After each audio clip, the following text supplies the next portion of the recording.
Bonjour chers gardiens et bienvenue dans cette nouvelle vidéo. L'International San Diego Comic Con 2022 vient d'avoir lieu et le Marvel Cinematic Universe a annoncé plusieurs projets qui sortiront lors des 2 prochaines années. Parmi les annonces présentées par Kevin Feige, nous avions eu, comme beaucoup d'entre nous le pensaient, un film concentré sur Kong le Conquérant titré Avengers Kong Dynasty et un autre film Avengers concernant les incursions qui est une autre grande menace du MCU titré Avengers Secret Wars. Si vous avez manqué ma vidéo parlant des incursions, dont l'incursion annoncée par Clea qui aurait été causée par le Docteur Strange à Terre 616, les annotations de fin vous redirigeront vers la vidéo en question. La phase 4 est sur le point de se terminer avec le film Black Panther 2 Wakanda Forever qui sortira le 11/11/2022. Nous entrons bientôt dans la phase 5, la phase multiverselle, où nous aurons un peu plus de concret et une direction un peu plus claire que le MCU devra suivre. La phase 4 a été une phase un peu plus spéciale, je dirais, une phase qui a servi d'introduction au nouveau groupe de super-héros du MCU. Après la mort de Tony Stark, Natasha Romanoff, la retraite de Steve Rogers, en gros la séparation des Avengers, il a fallu un peu plus de temps au MCU de nous présenter les nouveaux visages héroïques qui feront partie des projets de l'après-Endgame. Sans compter que beaucoup de ces projets comme les Eternals ou Moon Knight ont été retardés à cause de l'avènement du Covid. Cette épidémie n'a vraiment pas facilité les choses, alors voilà. La phase 5 commence officiellement avec Ant-Man Quantumania. Ce film sort le 17 février 2023 et explorera un peu plus le royaume quantique.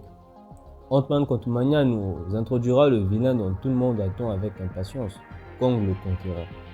Ce dernier serait le variant le plus dangereux de celui qui demeure à la fin des temps. Comme il nous l'a été présenté dans l'épisode 6 de la saison 1 de Loki, celui qui demeure a bel et bien été tué par Sylvie, et avant de mourir, a laissé croire que sa mort entraînera une nouvelle guerre multiverselle en libérant ses variants les plus dangereux, dont Kong le Conquérant. Ces affirmations commenceront peu à peu à prendre du sens à partir du film Ant-Man Quantumania. Nous avions eu la confirmation que MODOK, l'organisme mental conçu uniquement pour tuer, sera le méchant du film. À la base, MODOK, de son vrai nom George Tarleton, est un technicien de l'AIM, étude des technologies de pointe, qui est une organisation criminelle. Celui-ci servi de cobaye d'expérience à un scientifique, et comme Nathaniel Richards est lui aussi un scientifique, peut-être même le plus intelligent de son époque, aurait pu être à l'origine de la création de MODOK. Alors Scott Lang et sa famille, cherchant à en savoir un peu plus sur ses origines, remonteraient facilement à Kong le Conquérant, ce qui je pense serait très justifié. Kong a déjà affronté les Avengers à plusieurs reprises. Il a tué plusieurs Avengers de plusieurs temporalités différentes. Il sait comment ça se termine parce que c'est lui qui demeure à la fin des temps. Il a déjà tout vécu et est au courant de tout sauf rien. Il n'y a pas grand chose à dire sur la série Secret Invasion. Nous n'avons que très peu d'informations concernant la série pour le moment. Attendons d'avoir plus d'informations pour en discuter dans une prochaine vidéo. La deuxième saison de la série animée What If sortira aussi en début 2023 et explorera d'autres réalités alternatives comme ça a été le cas dans la première saison. Le troisième volume des Gardiens de la Galaxie sortira le 5 mai 2023 et comme beaucoup d'entre vous est censé le savoir maintenant qu'il a été présenté, Will Poulter jouera bel et bien le rôle d'Adam Warlock dans les prochains films du MCU. Gamora fera aussi son retour auprès des Gardiens. Et si le film nous a dévoilé le casque du maître de l'évolution, qui sera joué par Chucky Wuji, cela voudra dire que le film reviendra aussi sur les origines de Rocket Raccoon, histoire d'en savoir un peu plus sur son passé et sur la façon dont il a été créé. Et Thor, maintenant lié aux Gardiens de la Galaxie, pourrait faire une petite apparition au cours du film. Maintenant, il est temps de parler de ce que je pense qui pourrait être la série la plus importante de la phase 5 du MCU.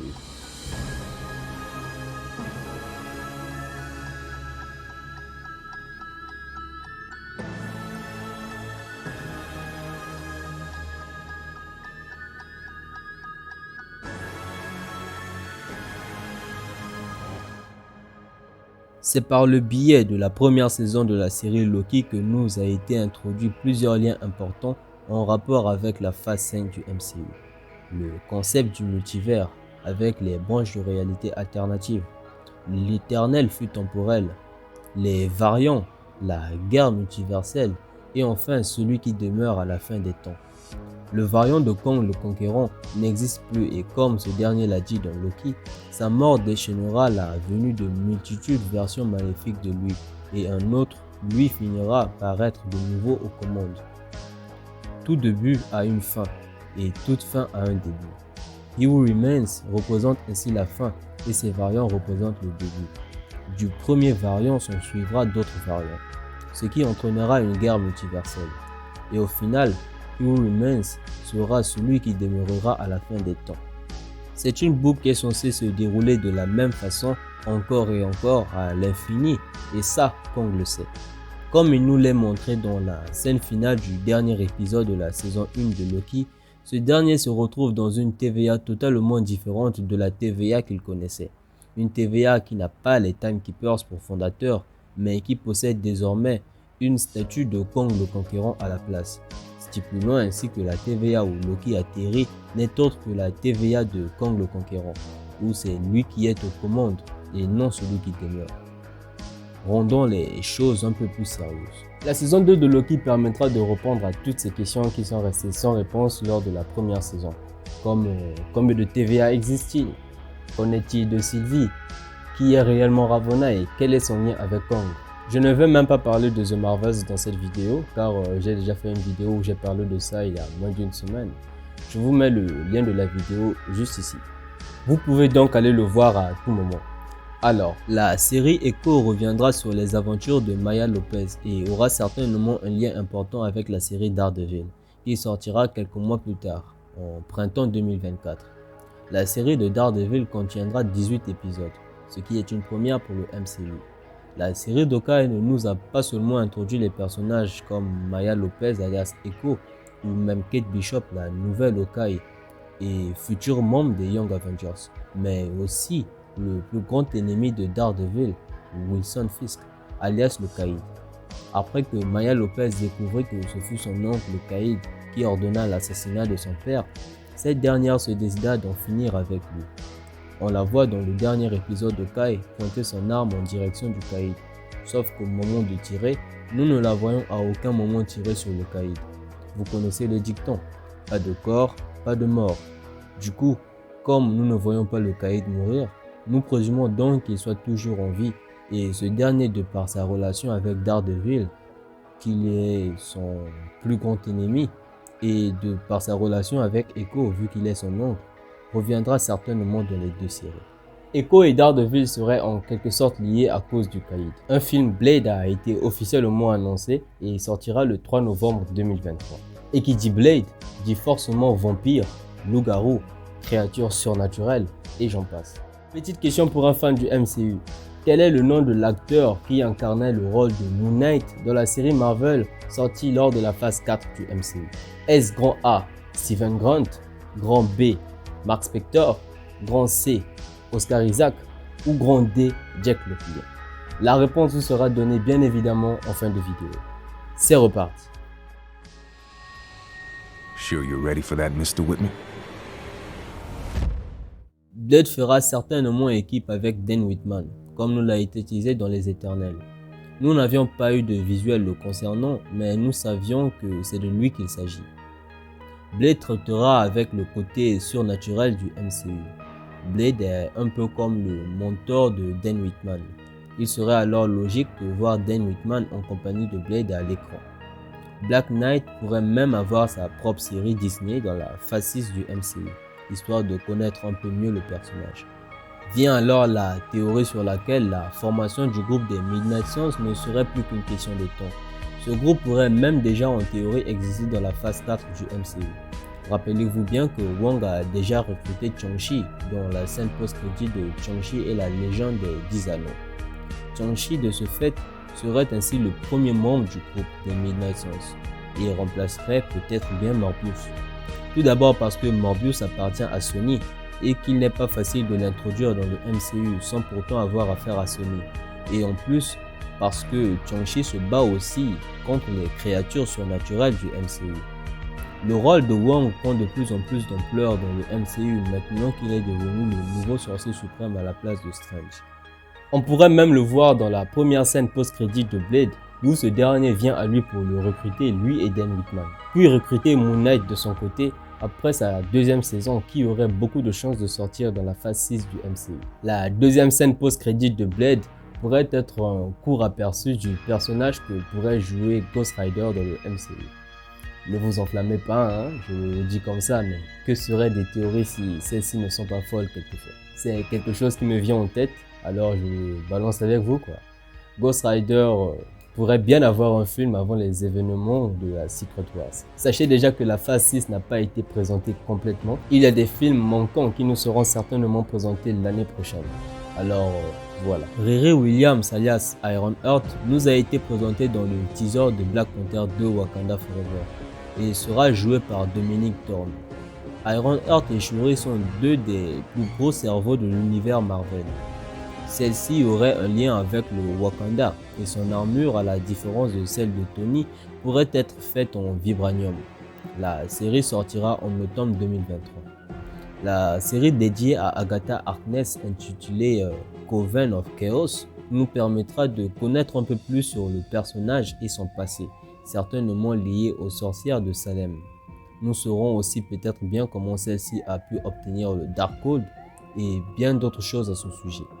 La sortie de la série est prévue pour l'hiver 2023 et peut-être même aurait-on un retour de Wanda dans les épisodes finaux de la série, sachant que celle-ci ne soit pas vraiment morte dans Doctor Strange in the Multiverse of Madness lors de la destruction du temple de Chthon sur le mont Wundagore. La phase 5 se termine ainsi avec deux films dont Captain America, le nouvel ordre mondial, prévu pour le 3 mai 2024, et seulement 2 mois et 3 semaines plus tard sortira les Thunderbolts. C'est quand même intriguant que ces deux films sortent en une si courte période. La phase 6 commence avec les 4 Fantastiques où nous aurons selon les rumeurs l'arrivée du Docteur Doom. Sa présence ne serait pas anodine car dans les comics, il est celui qui est à l'origine de Secret Wars. Puis il nous a été annoncé 2 films Avengers pour l'année 2025 dont Avengers, la dynastie de Kang et Avengers Secret Wars. Avengers Kang Dynasty serait un peu comme Infinity War et préparera Avengers Secret Wars qui serait un peu le endgame de la phase 6, la fin de la saga multiverselle. Quand on intitule le 5e film Avengers The Kang Dynasty, nos super-héros feront face à Kang et ses variants. Et cela entraînera certainement les événements de Secret Wars. En gros, c'est Kang qui déclenche la guerre multiverselle. Ce dernier l'a déjà vécu. Un de ses variants a déjà mis fin à la guerre multiverselle. Et tout se passe comme He Who Remains l'avait prédit. Une multitude de versions de lui causera la guerre multiverselle. Et une version de lui y mettra un terme en militarisant une créature capable de consommer l'espace-temps, connu sous le nom d'Alien. Les choses pourraient bien sûr se passer différemment car il existe toujours les Nexus. Loki a acquis de l'expérience à propos de tout cela et je pense qu'il trouvera un moyen de revenir dans notre timeline pour aider les Avengers dans leur combat contre les variants de Kang le Conquérant. Il y a désormais un tas de choses à dire sur le MCU maintenant que la phase 5 a été officiellement annoncée et qu'on a un petit extrait de ce que nous aurons dans la phase 6. Plusieurs théories vont pleuvoir dans les jours à venir. Et pour ce qui est de la réponse sur la question posée au cours de la vidéo, la réponse était le C, Oscar Isaac. Les 3 autres noms sont les noms de ces personnalités qu'il incarne dans le MCU et dans les comics. La vidéo est sur le point de se terminer, elle a été un peu plus longue que d'habitude. Alors je vous remercie de l'avoir regardé jusqu'au bout. J'espère de tout cœur que vous continuerez à me suivre dans mes nouvelles explorations. N'oubliez pas de vous abonner et d'activer la cloche de notification pour ne rien rater sur mes prochaines vidéos. Dites-moi dans les commentaires quel est le film ou la série que vous attendez le plus dans la phase 5. Quels sont les films ou séries qui pourront faire partie selon vous de la phase 6. Partagez avec moi vos avis et vos théories, je me ferai un plaisir de lire et répondre à tout le monde. Discuter du Marvel Cinematic Universe avec vous, c'est tout simplement pour moi une passion. N'oubliez surtout pas à laisser le petit pouce bleu sur la vidéo et à partager la chaîne pour la faire connaître. Cela m'aide à rassembler un grand nombre de fans du Marvel Cinematic Universe. Quant à moi, je vous souhaite à tous une excellente journée et soirée, où que vous soyez. C'était l'Asgardien et que l'éternelle flamme soit avec vous. Ciao.